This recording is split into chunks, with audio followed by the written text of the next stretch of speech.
27절 한 절 말씀입니다.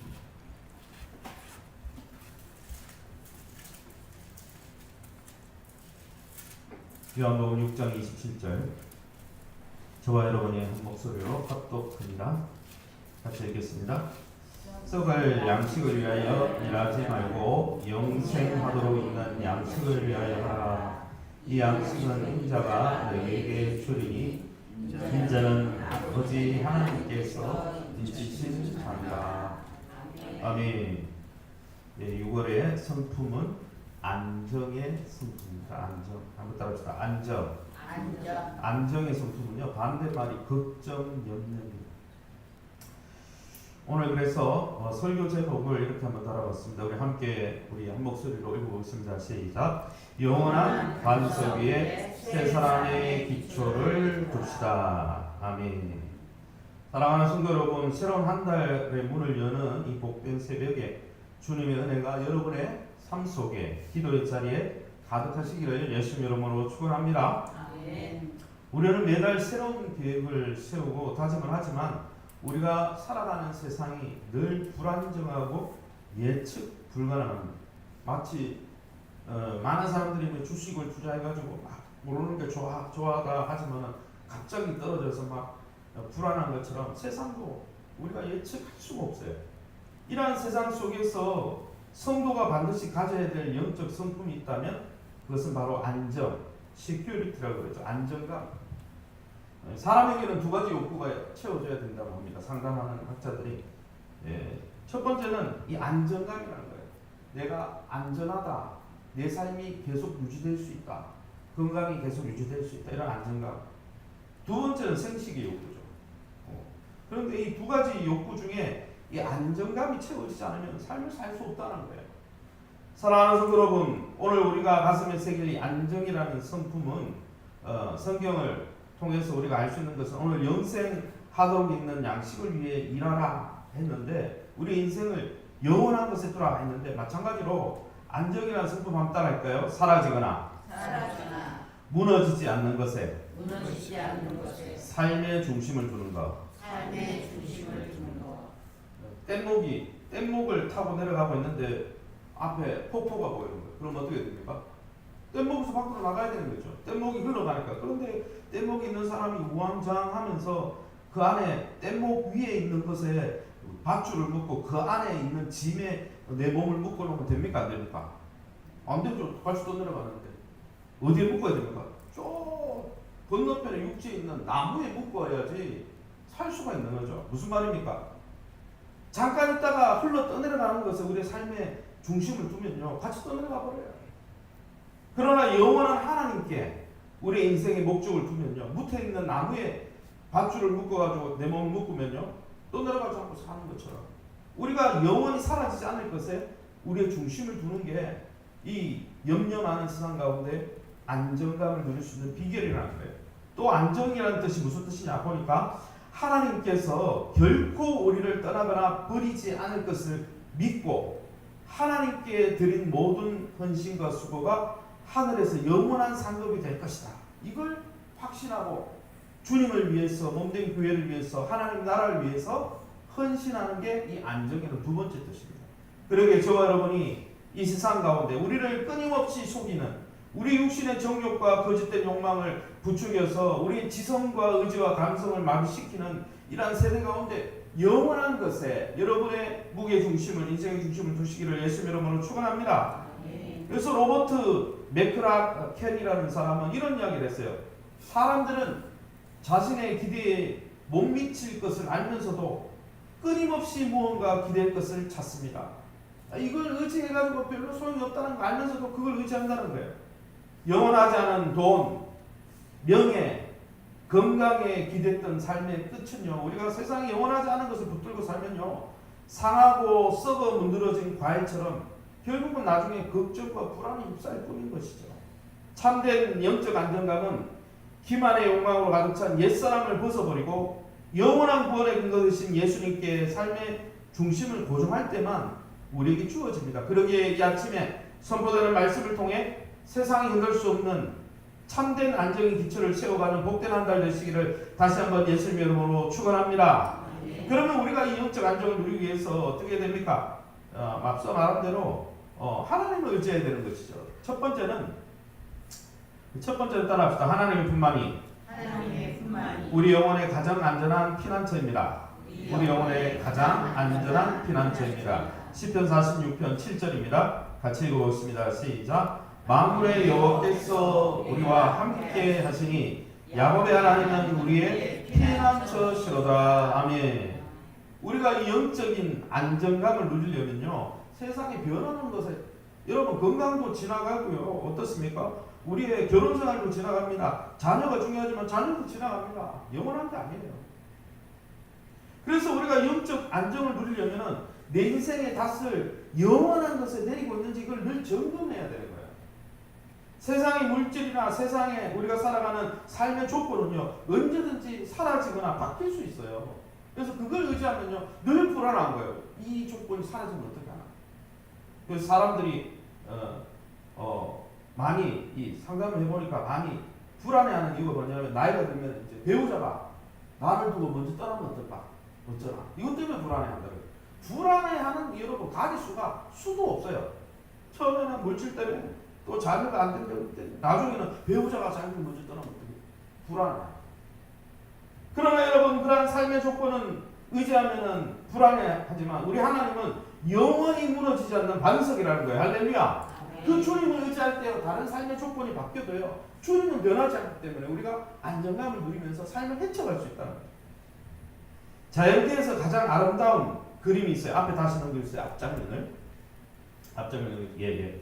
자연계에서 가장 아름다운 이 안정을 보여주는 그림이 있는데, 그건 뭐냐면 여러분 캥거루 아시죠? 캥거루. 갓 태어난 새끼 캥거루가 많거든요. 이 손톱만합니다. 그 캥거루가 가장 새끼 캥거루가 안전하게 지낼 수 있는 곳이 어디입니까? 어미 캥거루 아랫배에 있는 유가낭이에요. 유가 주머니죠. 새끼가 그 캄캄하고 좁은 유가 주머니 안에서 아무 두려움 없이 따뜻하고 보호받고 엄마가 주는 음식을 공급받고 이렇게 편안한 누리는 거죠.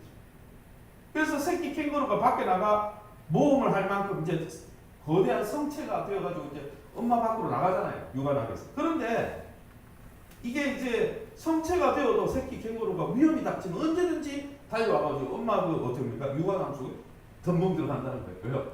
불안하면 거기 들어가면 편안하거든요. 여러분, 우리의 인생의 유가주머니, 유가낭은 어딜까요? 오직 신실하신 하나님의 품이 우리의 인생의 유가낭이라는 거죠. 여러분, 하나님은 결코 우리를 떠나지도 버리지도 않으십니다. 믿으십니까? 이 사실을 진짜 믿는 성도는 우리가 갖고 있는 소유나 건강이나 젊음이 사라질지라도 우리를 인생의 두려움에서 해방시켜주는 주님 안에 주시는 참 만족을 누릴 수 있다는 거예요. 할렐루야. 미국의 그 유명한 성가 작시자 중에 마사 스네일이라는 여사가 있습니다. 여러분 잘 아는 분인데 마사 스네일이니까 잘 생각이 안 나죠. 이 마사 스네일 여사가 젊은 시절에 불의의 사고로 척추를 다쳐가지고 한평생 전신마비로 침대에 누워 지내야 되는 그런 운명이 됐어요. 육신이 무너지고 미래가 사라졌습니다. 절망적인 상황이 됐어요. 염려와 두려움이 몰려왔어요. 세상의 관점으로 보면 가장 불안정하고 가장 비참한 환경이죠. 그런데 그녀는 날마다 침상에서 어떻겠습니까? 하나님의 신실하심과 영원한 사랑을 늘 말씀을 통해 묵상했다는 거죠. 하나님께 그의 인생에 무게중심을 뒀다는 거죠. 주님 품 안에서 세상이 줄 수 없는 그런 깊은 안정감을 침상에서 늘 누렸다는 거죠. 그래서 그녀가 고백하기를 이렇게 고백했습니다. 내 몸은 비록 이 침대에 묶여서 아무것도 할 수 없지만 내 영혼은 가장 안전한 주님의 날개 밑에 있습니다. 그래서 찬송가 가사를 적었는데 여러분 여러 곡을 쳤는데 그 중 하나가 419장 주 날개 밑 내가 편안히 지내. 주 날개 밑 편안하다. 환경이 그를 흔들었지만 무너지지 않는 하나님께 무게중심을 뒀을 때 그녀가 영적 안정을 누리고 유명한 찬송가 작사가로 그가 침상에서 그의 인생을 멋지게 펼쳐갔잖아요. 이번 한 달 우리 보이는 삶의 환경을 보며 흔들리고 뒤틀리는 것이 아니라 변함없는 주님의 안전한 유관함 속에서 참된 평안으로 이 어려운 세상을 헤쳐나가시기를 예수 이름으로 축원합니다. 네. 그러면 이렇게 안정감, 영적 안정감을 누리는 새 사람, 우리가 새 사람이 되었잖아. 보라, 옛것은 지나갔으니 보라, 새 사람이 되었다고 그랬잖아요. 그러면 우리가 새로운 피조물이 됐는데 이 안정감을 누리는 새 사람은 그러면 어떻게 이 평안을 구체적으로 누릴 수 있습니까? 두 번째 원리는 한번 따라합시다. 매일 네. 하나님의 말씀으로 하나님의 말씀으로 우리의 생각과 태도를 우리의 생각과 태도를 변화시켜야 합니다. 변화시켜야 합니다. 우리의 생각과 마음을요 하나님의 말씀으로 채워서 걱정과 염려로 흔들리지 않도록 늘 마음을 새롭게 함으로 변화를 받아. 할렐루야. 아멘.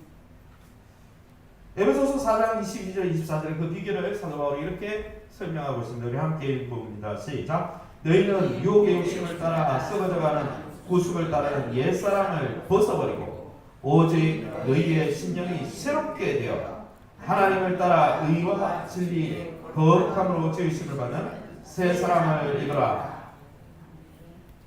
에베소서 말씀에서 사도 바울은 우리에게 어떻게 이 영적 안정감을 누릴 수 있나 그 비결을 옛사람을 벗어버리고 마음을 새롭게 함으로 새 사람을 너희 입으면 된다 이렇게 이야기했어요. 그런데 사실은 옛사람에서 새 사람은 이미 변해졌습니다. 우리가 예수 믿을 때 이미 옛사람에서 새 사람으로 영적 신분이 이미 바뀐 줄 예수님으로 믿으시기 바랍니다. 아멘. 이미 바뀌었어요.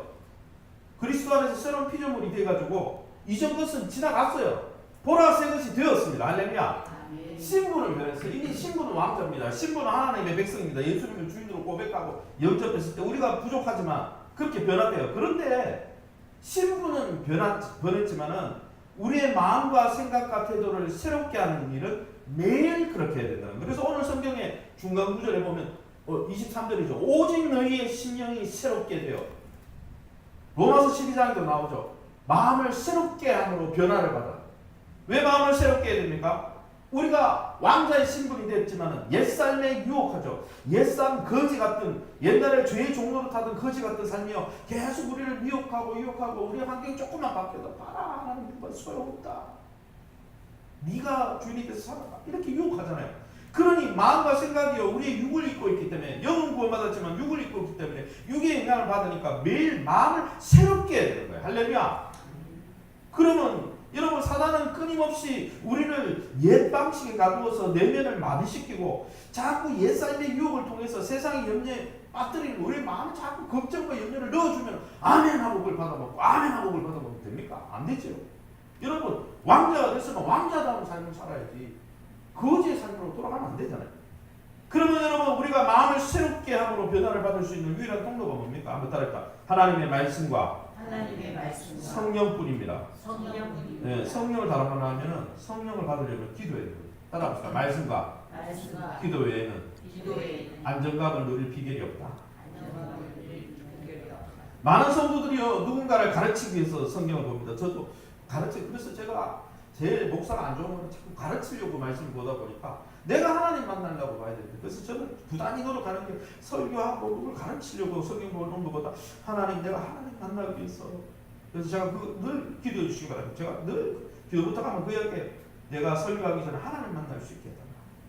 근데 많은 성도들이요 누군가를 가르치기 위해서 성경 보고 지식적인 만족을 얻기 위해서 성경을 봅니다. 그러나 진짜 참된 안정감을 구하는 사람은요 이 말씀을 지식 쌓으려고 보는 게 아니고 내 생각과 마음을 비추고 내 삶이 하나님 앞에 바로 서 있는지를 늘 나를 성찰하기 위해서 말씀을 보는 거죠. 사랑하는 성도 여러분, 매일 주님의 말씀 앞에 여러분의 지성과 의지와 감성을 내맡길 때, 내 인생을 내어 맡길 때 우리는 썩어버릴 과일이 아니라 하나님의 형상을 닮아 탁월하고 우수한 극상품 포도 열매로 변화될 줄 믿습니다.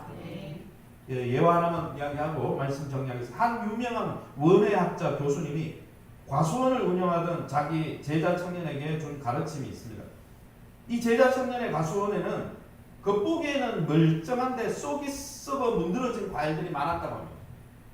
이 원예학자 교수님이 과일의 겉을 닦아주면서 영양제로 지표면만 뿌리고 있는 이 청년에게 진짜 좋은 과일을 얻으려면 이렇게 된다. 뭐라고 했냐면 이 과일이 썩는 이유가 뭔지 아니?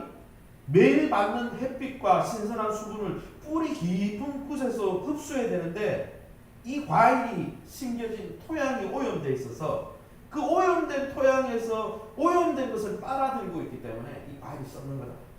그러니까 이 오염된 흙을 걷어내고 새 토양으로 바꾸고 맑은 물과 햇빛을 공급하면 극사품 과일이 열릴 거다. 토양을 바꾸라. 이 이야기를 한 거예요. 우리 내면도 마찬가지 아니겠습니까? 매일 아침 하나님의 말씀이라는 영적인 신선한 수분과 햇빛 앞에 우리의 여러분 영혼을 직면시키고 우리가 그 앞에 나가지 않으면요, 세상이라는 오염된 토양에서 염려와 걱정을 빨아들여가지고 우리 속이 문드러지는 인생이 될 수밖에 없는 거예요. 그러므로 사랑하는 성도 여러분, 세상의 소유, 세상의 건강, 세상의 명예, 세상의 성공이 중요하긴 하지만 그게 필요 없다는 게 아니에요. 필요하긴 하지만은 그것보다, 그것을 늘리는데 인생을 투자하기보다 여러분의 인생의 목적을 매일 새벽에 말씀으로 여러분의 인생을 채우시고 말씀을 통해서 하나님을 닮아가는데 여러분의 인생을 들이시고, 할렐루야. 왜요? 그 성경에 오늘 말씀에 6장 47절에 너희가 썩어 없어질 양식을 위하여 일하지 말고 영생하도록 있는 양식을 위해 일하라. 그게 인생의 목적을 두라 그랬어요. 왜요? 그런 삶이 안정된 삶이에요. 그러기에 하나님 보시기에 가장 가치 있는 극사품 과일로 빚어지는 한 달 되시기를 예수 이름으로 축원합니다. 그래서 결론을 짓겠습니다. 여러분, 진짜 안정은 세상의 조건에 있는 게 아닙니다. 여러분의 인생은 하나님과 하나님의 말씀의 중심을 두느냐. 그래서 네 가지 결단하도록 하겠습니다. 한번 따라합시다. 저를 한번 따라하세요. 세 사람의 영광과 삶을 포기하지 않고 주목하겠습니다. 그 다음에 또 한번 따라하십시오. 사단의 계기를 무너뜨리기 위해 매일 말씀과 기도로 각성하겠습니다. 또 따라합시다. 순종의 삶에 대가가 있음을 알고 기꺼이 지불하겠습니다. 마지막입니다. 나의 연약함을 인정하며 하나님 앞에 엎드리겠습니다. 할렐루야.